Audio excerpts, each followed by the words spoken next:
أعوذ بالله من الشيطان الرجيم.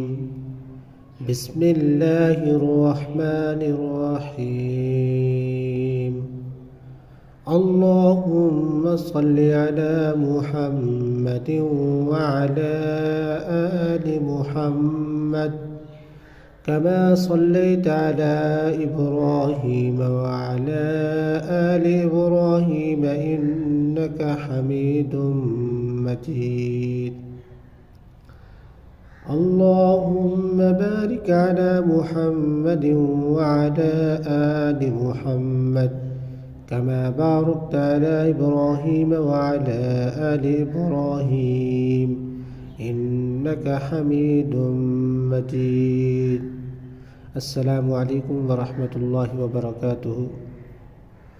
محترم خواتین و حضرات، برادران اسلام اور سننے والے میرے ماں بہنوں بیٹیوں، اللہ تبارک و تعالی نے اپنے کلام الہی کے اندر برکات ہی برکات رکھی ہیں، اور اللہ تعالیٰ کی ذات سے دعا ہے کہ اللہ تبارک و تعالی ہم سب لوگوں کو قرآن مجید سے فیض حاصل کرنے کی توفیق عطا فرمائے.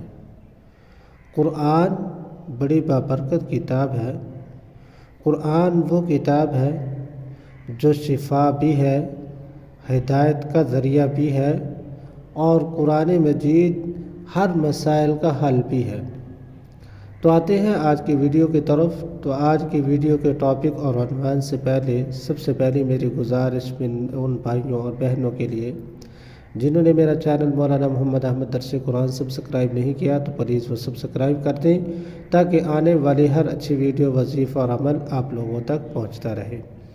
تو آج کی ویڈیو کا ٹاپک اور عنوان میرے ان بھائیوں اور بہنوں کے لیے ہے یا جن کے گھروں کے اندر کوئی لاچار، بیمار، ایسے مریض ہیں کہ جو ڈاکٹر اطباء سے لاجواب ہو چکے ہیں، تو قرآن مجید کی ایک سورت مبارکہ تلاوت کریں اور اللہ رب العزت کی ذات ان کو ایسی بیماری سے جن کی وجہ سے حکماء، اطباء، ڈاکٹر نے جواب دے دیا ہو، اللہ پاک لا علاج مرض والے بندے کو بھی صحت یاب فرماتے ہیں.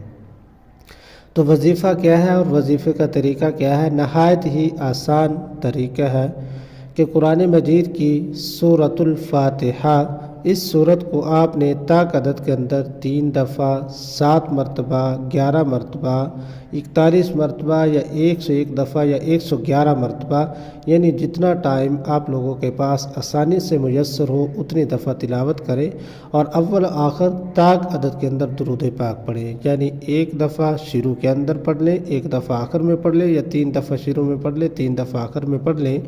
تو اللہ پاک کی ذات لا علاج مرض والے بندے کو بھی صحت یاب فرما دیتے ہیں. سورۃ الفاتحہ اتنی بابرکت صورت ہے، اور اس صورت کا نام ہی دوسرا سورۃ الشفا ہے کہ یہ شفا دینے والی صورت ہے، یہ بیماروں کو شفا یاب کرنے والی صورت ہے.